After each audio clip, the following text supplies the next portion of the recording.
러시아의 우크라이나 침공을 놓고 최근 일본에선 난데없이 일본의 핵무기를 유치하자는 주장이 연일 이어지고 있습니다. 우크라이나가 핵을 포기해서 러시아에 침략당했으니 미국 핵무기를 일본에 배치하자는 건데요. 유일한 핵폭탄 피폭 국가인 일본에서 어째서 지금 이런 얘기가 나오는 걸까요? 핵무기 발언은 지난 일요일 아베 전 총리가 처음 꺼내 들었습니다.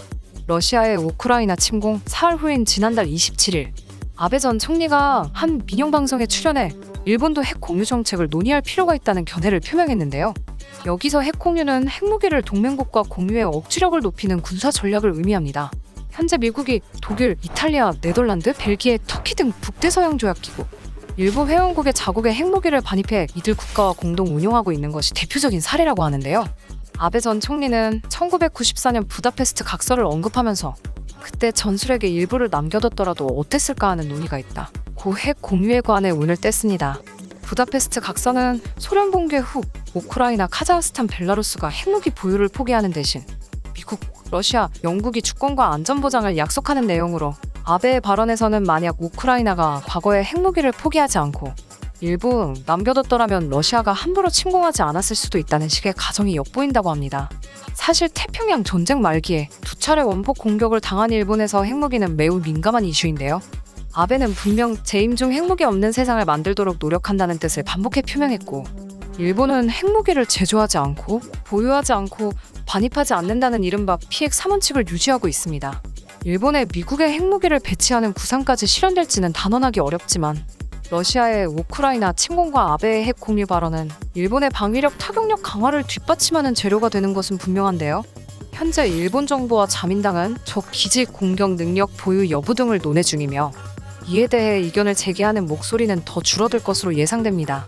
사실상 일본이 북한, 남한 등을 염두에 두고 선제공격 태세를 갖출 날이 더 가까워지는 것 같습니다. 이날 아베의 발언에 대해 일본 현지 반응이 있어 가지고 와봤는데요. 정말로 일본을 생각하고 있다면 핵공유 논의해야 한다고 생각한다. 평화는 정말 좋은 일이지만 억지력 없이는 평화로울 수 없다는 것도 사실.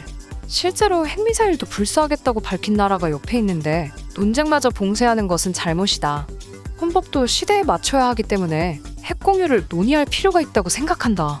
나는 전쟁을 모르고 살아왔기 때문에 어른들로부터 전애들은 비참한 사건을 교훈 삼아 비핵 3원칙을 막연하게 믿고 태평하게 살아온 세대다. 하지만 실제의 전쟁을 보고 생각하는 것은 자국을 지키기 위해서는 필요하다고 생각한다.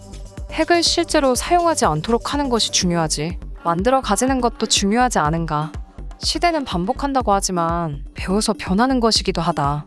이번에 아무렇지도 않게 무력 행사를 할 수 있는 나라가 있는 현실을 보고 깨끗한 일만 하는 일본 정치인들이 두려워졌다.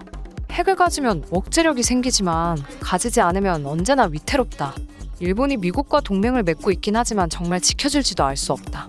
보유하는 것은 나쁜 것이 아니다. 안 쓰면 될 것 같아. 일본인으로서 차세대를 위해서도 핵공유 찬성합니다. 정말로 애국심이 있다면 핵보유에 찬성하게 될 거야.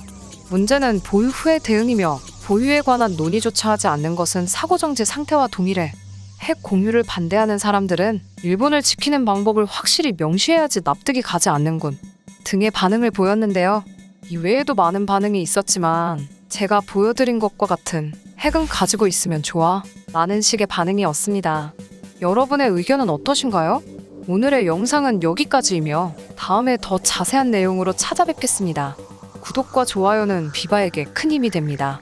감사합니다.